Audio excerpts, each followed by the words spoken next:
Good morning बच्चों। पिछले topic में हमने पारितंत्र में ऊर्जा के प्रवाह के बारे में कुछ मुख्य उसकी विशेषताओं के बारे में चर्चा करी थी। ठीक है, तो उन्हीं मुख्य विशेषताओं से हमें दो निष्कर्ष ज्ञात होते हैं। ठीक है, तो उन दो निष्कर्ष और जो पारितंत्र में हमारा खाद्य श्रृंखला है, इसमें ऊर्जा के प्रवाह के साथ साथ और क्या चीज़ें जुड़ी हुई हैं उसको भी हम इसमें आज के टॉपिक में कंप्लीट करेंगे। ठीक है, तो आज आपने हेडिंग लिखनी है ऊर्जा के प्रवाह के मुख्य अभिलक्षण। ऊर्जा के प्रवाह के मुख्य अभिलक्षण।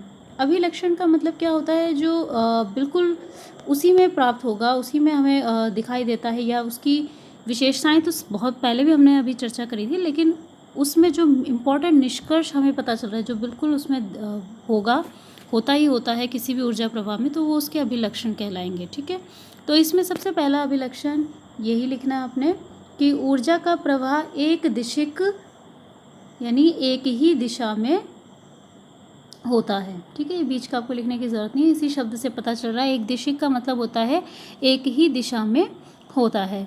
तो हमें पता है कि जब हमने पोषी स्तर पूरा पढ़ा था, तो पोषी स्तर में हमने देखा था सबसे नीचे उत्पादक आते हैं। ठीक है, यहाँ हम देखेंगे कि सबसे नीचे आ रहे थे उत्पादक। उत्पादक को कौन खा रहे थे? शाकाहारी खा रहे थे। शाकाहारी को इसी प्रकार से मांसाहारी खा रहे थे, और मांसाहारी जो है वो भी अनेक प्रकार के हो सकते हैं। कुछ छोटे मांसाहारी जीव होते हैं और उन्हें बड़े मांसाहारी जीव खाते हैं। तो सबसे ऊपर शीर्ष मांसाहारी जीव होते हैं।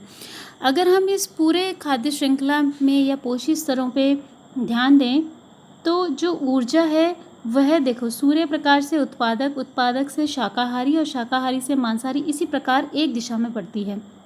चूँकि ऐसा नहीं हो सकता कि उत्पादक शाकाहारी जीव को खाए, उल्टा नहीं चल सकता है। तो जब उल्टा नहीं जाता है, इसी वजह से भी हम कह सकते हैं कि विपरीत दिशा में नहीं जाता है ना, इसलिए हम ये कह सकते हैं कि ऊर्जा का प्रवाह किसी पारितंत्र में जो होता है वो एक ही दिशा में बढ़ता रहता है। दूसरा इसका मुख्य कारण ये भी है कि जो ऊर्जा हमने बताया था कि 10% नियम के हिसाब से ऊर्जा का प्रवाह होता है, बाकी 10% के अलावा बाकी जितनी 90% ऊर्जा होती है ये व्यय हो चुकी होती है। या तो वो इस जीव द्वारा अपने जैविक कार्यों में इस्तेमाल हो जाती है, या फिर पारितंत्र में पर्यावरण में इसका ह्रास हो जाता है, इसकी हानि हो जाती है। इतने लगभग 90% ऊर्जा की। तो जो ऊर्जा की हानि हो चुकी है, अब वो वापस से दोबारा प्राप्त नहीं की जा सकती है।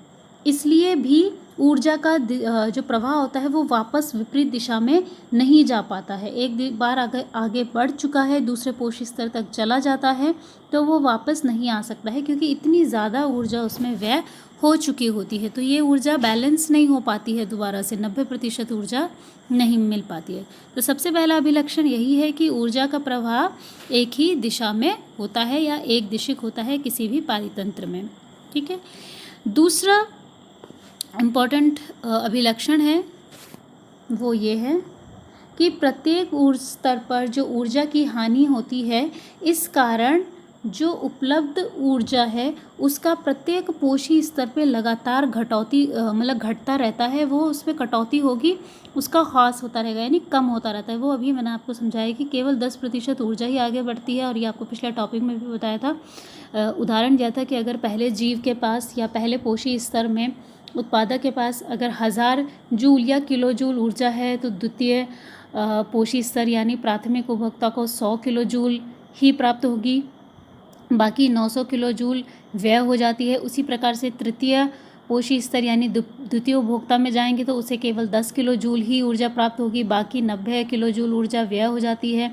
इसी प्रकार से अगर हम तृतीय उपभोक्ता की ओर जाएंगे यानी चतुर्थ पोषी स्तर में जाएंगे तो केवल 1 किलो जूल ही ऊर्जा उसे प्राप्त होगी, बाकी 9 किलो जूल ऊर्जा व्यय हो जाती है। तो इस तरीके से अगर हम देखें तो ऊर्जा क्या है, लगातार बढ़ते पोषी स्तर पर ऊर्जा का ह्रास होता है, यानी वो कम होती रहती है। ठीक है, तो ये दो मुख्य अभिलक्षण थे पारितंत्र में ऊर्जा के प्रवाह के।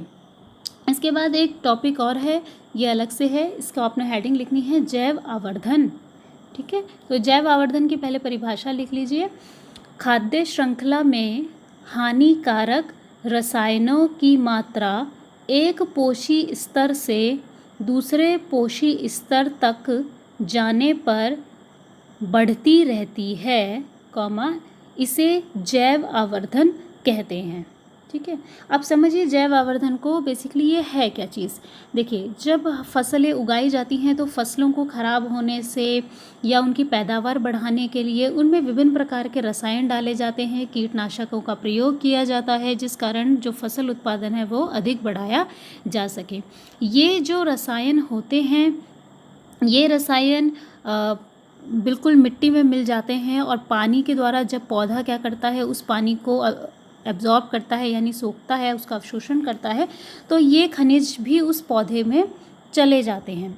इसके अलावा अगर कोई रसायन पूर्ण रूप से उस फसल द्वारा अवशोषित नहीं भी होता है तो भी ये रसायन धीरे धीरे मिट्टी में नीचे चलते जाते हैं, जैसे जैसे वर्षा होगी, ये सब होगा, धीरे धीरे ये जलाशयों में, बड़े बड़े जलाशयों में, तालाब में, ये किसी न किसी प्रकार से ज़मीन के बहुत अंदरूनी सतह तक जा कर के पानी में मिल जाते हैं। और चाहे अगर हम फसल खाएं या उस पानी का बाद में हम उपयोग करते हैं हैंडपम्प के द्वारा या किसी भी रूप में अगर हम उस पानी को लेते हैं, तो ये हानिकारक रसायन हमारे शरीर में प्रवेश करते हैं। जैसे जैसे पोषी स्तर आगे बढ़ता जाता है, यानी पहला से दूसरा, दूसरे से तीसरा, चूँकि ये रसायन अजैव निम्नीकृत होते हैं। अजैव निम्नीकृत का मतलब है इनका प्राकृतिक रूप से अपघटन नहीं हो पाता है। तो जो इस चीज़ का अपघटन नहीं होगा वह क्या होता रहेगा, संचित होता रहेगा, जमा होता रहेगा। इस प्रकार से प्रत्येक पोषी स्तर जैसे जैसे बढ़ता रहता है, इन रसायनों की मात्रा भी बढ़ती रहती है। इसे भी हम थोड़ा सा ऐसे समझ सकते हैं, अगर हम वापस खाद्य श्रृंखला वाला में समझें। ठीक है, तो बेसिकली मैं आपको इस डायग्राम से समझाऊंगी थोड़ा सा। मान लीजिए ये कोई पौधा है या घास है, इसमें किसी भी प्रकार से पानी के द्वारा वो हानिकारक रसायन इसके अंदर आ चुके हैं। ठीक है, अब जो टिड्डा है, वो टिड्डा मान लीजिए अपने जीवन काल में 10 घास या कुछ 10 ग्राम खाता है, भोजन करता है, जो भी है। अगर मान लीजिए अगर 10 ग्राम में भी उसको 1% भी अगर उसके शरीर में रसायन जा रहा है, तो देखिए उसे कौन खा रहा है, मेंढक खा रहा है। अब मेंढक क्या करेगा अपने जीवन काल में, मान लीजिए ये भी 10 टिड्डों को खाता है, मान लीजिए, या एक दिन में 10 टिड्डों को खाता है, और प्रत्येक टिड्डे के अंदर क्या है, 1% के हिसाब से 1 ग्राम हानिकारक रसायन है।